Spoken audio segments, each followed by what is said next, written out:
Pembacaan Alkitab dari kitab Matius pasalnya yang ke-9, ayatnya yang pertama sampai dengan ayatnya yang ke-38. Demikian firman Tuhan. Orang lumpuh disembuhkan.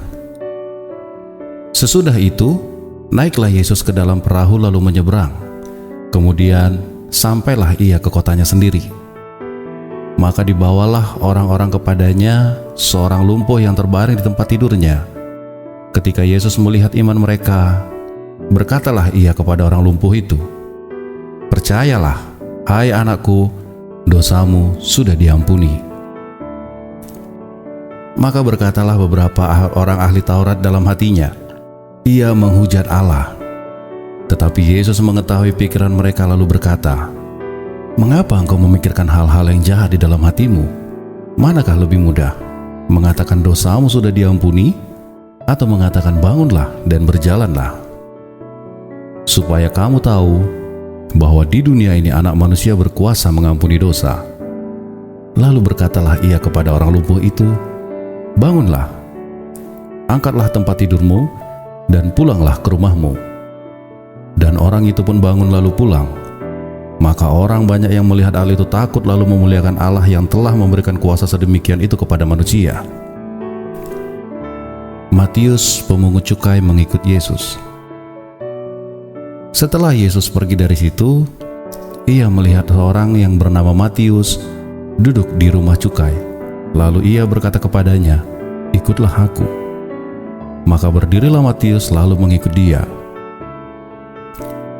Kemudian ketika Yesus makan di rumah Matius, datanglah orang pemungut cukai dan orang berdosa dan makan bersama-sama dengan dia dan murid-muridnya. Pada waktu itu orang Farisi melihat hal itu, berkatalah mereka kepada murid-murid Yesus, "Mengapa gurumu makan bersama-sama dengan pemungut cukai dan orang berdosa?" Yesus mendengarnya dan berkata, "Bukan orang sehat yang memerlukan tabib, tetapi orang sakit. Jadi pergilah dan pelajarilah arti firman ini.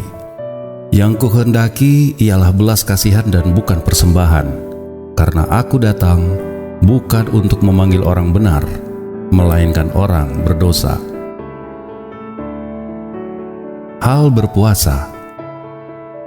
Kemudian datanglah murid-murid Yohanes kepada Yesus dan berkata, "Mengapa kami dan orang Farisi berpuasa, tetapi murid-muridmu tidak?" Jawab Yesus kepada mereka, "Dapatkah sahabat-sahabat mempelai laki-laki berduka cita selama mempelai itu bersama mereka? Tetapi waktunya akan datang mempelai itu diambil dari mereka, dan pada waktu itulah mereka akan berpuasa. Tidak seorang pun menambalkan secari kain yang belum susut pada baju yang tua. Karena jika demikian, kain penambal itu akan mencabik baju itu, lalu makin besarlah koyaknya. Begitu pula anggur yang baru tidak diisikan ke dalam kantong kulit yang tua. Karena jika demikian, kantong itu akan koyak sehingga anggur itu terbuang dan kantong itu pun hancur. Tetapi anggur yang baru disimpan orang ke dalam kantong yang baru pula, dan dengan demikian terpeliharalah kedua-duanya." Anak kepala rumah ibadat perempuan yang sakit pendarahan.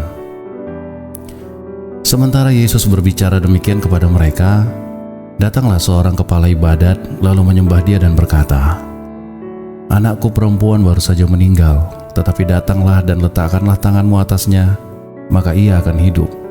Lalu Yesus pun bangunlah dan mengikuti orang itu bersama-sama dengan murid-muridnya. Pada waktu itu seorang perempuan yang sudah 12 tahun lamanya menderita pendarahan maju mendekati Yesus dari belakang dan menjamah jumbai jubahnya. Karena katanya dalam hatinya, "Asal ku jamah saja jubahnya, aku akan sembuh."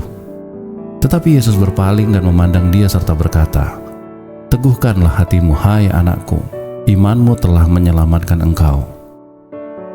Maka sejak saat itu sembuhlah perempuan itu. Ketika Yesus tiba di rumah kepala rumah ibadat itu dan melihat peniup-niup seruling dan orang banyak ribut, berkatalah ia, "Pergilah, karena anak ini tidak mati tetapi tidur." Tetapi mereka menertawakan dia. Setelah orang banyak itu diusir, Yesus masuk dan memegang tangan anak itu. Lalu bangkitlah anak itu. Maka tersiarlah kabar tentang hal itu ke seluruh daerah itu. Yesus menyembuhkan mata 2 orang buta. Ketika Yesus meneruskan perjalanannya dari sana, 2 orang buta mengikutinya sambil berseru-seru dan berkata, "Kasihanilah kami, hai anak Daud." Tetapi Yesus masuk ke dalam sebuah rumah. Datanglah kedua orang buta itu kepadanya, dan Yesus berkata kepada mereka, "Percayakah kamu bahwa aku dapat melakukannya?" Mereka menjawab, "Ya Tuhan, kami percaya." Lalu Yesus menjamah mata mereka sambil berkata, "Jadilah kepadamu menurut imanmu." Maka meleklah mata mereka, dan Yesus pun dengan tegas berpesan kepada mereka, katanya, "Jagalah, supaya jangan seorang pun mengetahui hal ini." Tetapi mereka keluar dan memasyurkan dia ke seluruh daerah itu. Seorang bisu disembuhkan. Sedang kedua orang buta itu keluar, dibawalah kepada Yesus seorang bisu yang kerasukan setan. Dan setelah setan itu diusir, dapatlah orang bisu itu berkata-kata. Maka heranlah orang banyak, katanya, "Yang demikian belum pernah dilihat orang di Israel." Tetapi orang Farisi berkata, "Dengan kuasa pengulu setan, ia mengusir setan." Belas kasihan Yesus terhadap orang banyak. Demikianlah Yesus berkeliling ke semua kota dan desa. Ia mengajar dalam rumah-rumah ibadat dan memberitakan Injil Kerajaan Sorga, serta melenyapkan segala penyakit dan kelemahan. Melihat orang banyak itu, tergeraklah hati Yesus oleh belas kasihan kepada mereka, karena mereka lelah dan terlantar seperti domba yang tidak bergembala. Maka katanya kepada murid-muridnya, "Tuaian memang banyak, tetapi pekerja sedikit. Karena itu mintalah kepada Tuhan yang mempunyai tuaian, supaya ia mengirimkan pekerja-pekerja untuk tuaian itu." Demikian firman Tuhan.